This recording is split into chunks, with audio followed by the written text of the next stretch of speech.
Have you ever felt like you're running a race with no finish line? Like you're refreshing a page in your mind that never loads, hoping that if you just check your phone one more time, one more message, one more update, you'll finally feel better?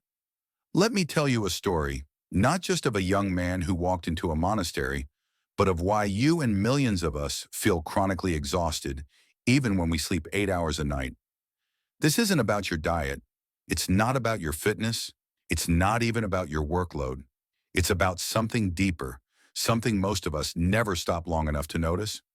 Let's dig into why you're always tired, and more importantly, what you can do to actually feel whole again. We live in an age of infinite stimulation. Every second, you're bombarded with things screaming for your attention. TikTok, emails, Netflix, podcasts, Spotify, YouTube, tweets, memes, DMs, group chats, news cycles. Even your watch vibrates. It's not that you're lazy, it's that your brain is overclocked, constantly bouncing between tabs, both literal and mental. A Stanford study found that multitasking reduces productivity by up to 40%. But worse than that, it trains your brain to never be still, to seek constant novelty. And when stillness feels like a threat, rest becomes impossible. A 25-year-old man, let's call him Mark, came to a monastery last fall. He had the life we're all taught to chase: remote job, solid clients, decent income. He told the monk, "I've got freedom, flexibility, I can work from anywhere." But then Mark said something that stuck. "I feel like I'm constantly refreshing a page that never loads." He wasn't tired from work. He was tired from everything. The monk didn't offer a lecture.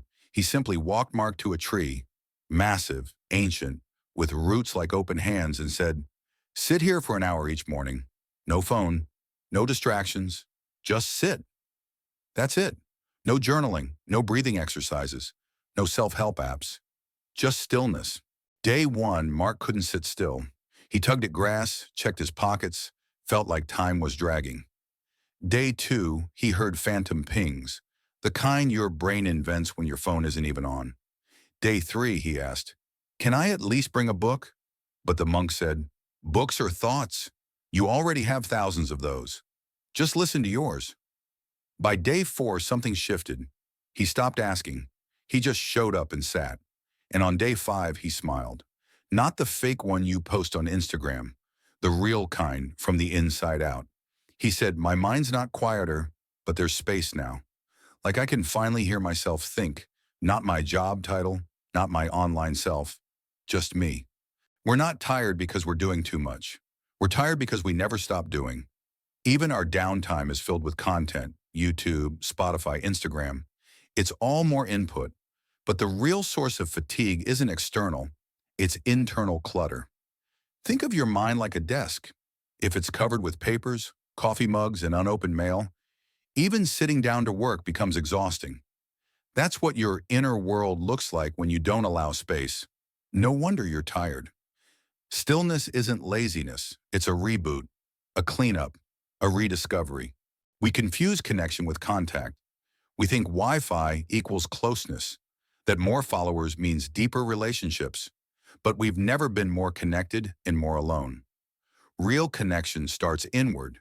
When you're disconnected from yourself, no amount of likes will fill that emptiness. Mark found that the tree had no Wi-Fi, but it gave him a better signal: to himself. Tasha, a corporate executive, started taking 30-minute walks in silence every morning. At first, she hated it, but within weeks, she reported fewer migraines and deeper sleep. Luis, a college student addicted to Twitter, deleted the app for a month and sat quietly for 10 minutes a day. His anxiety dropped significantly. Jenna, a mom of three, created a quiet corner in her home. No screens, just a plant and a chair. That 15-minute pause became her most cherished ritual. These aren't monks. They're ordinary people who learned that slowing down isn't optional. It's essential. Here's a simple challenge for you. For the next 7 days, find a quiet spot, park bench, your backyard, even your living room. Sit for 15 to 30 minutes each day. No phone, no music, no book, no journal. Just sit. Observe your thoughts like clouds. Let them drift. It might drive you crazy at first. That's a sign it's working. Stillness isn't empty. It's where all the real stuff lives. The greatest fatigue isn't physical, it's spiritual. It's living in a world that never lets you be alone with your own soul. You don't need more notifications. You don't need more noise. You don't need more connection. What you need is space. What you need is silence. What you need is yourself. Stillness isn't a luxury, it's the way home. Thank you for watching. This is Dare to Do Motivation Stories. Stay grounded, stay human, and stay blessed.